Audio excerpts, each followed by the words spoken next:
नमस्कार विद्यार्थी मित्रांनो, एस्पिरंट टाइम या यूट्यूब चॅनलवर आपले स्वागत आहे।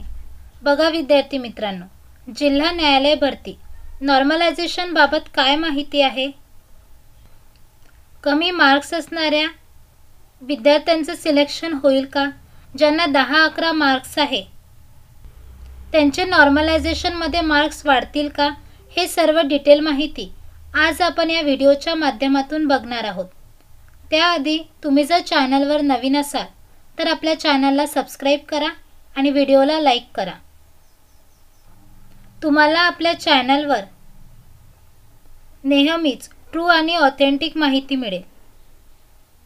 शिपाई, हमाल आणि लिपिक या पदाची एग्जाम घेण्यात आली होती।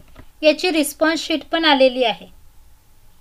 बघा, मागे मी तुम्हाला याचा एक्सपेक्टेड संभाव्य कट ऑफ पण सांगितलेला होता।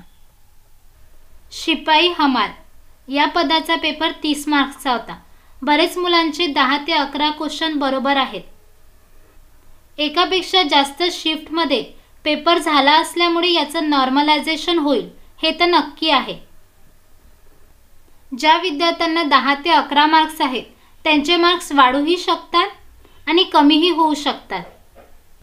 शिपाई हमाल या पदासाठी मी तुम्हाला ओव्हरऑल तुमचे किती क्वेश्चन बरोबर पाहिजे हे सांगत आहे। बघा, शिपाई व हमाल या पदासाठी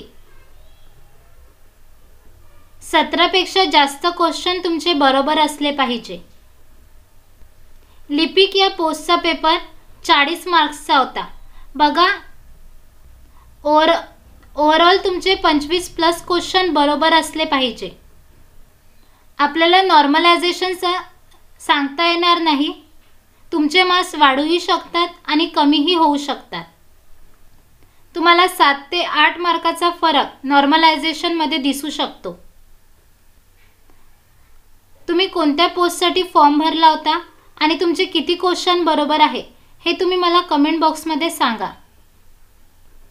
आणि आपल्या चॅनलवर जर नवीन असाल तर जिल्हा न्यायालय भरतीच्या अपडेट्ससाठी आपल्या चॅनलला सबस्क्राइब करा आणि बेल आयकॉनला क्लिक करा।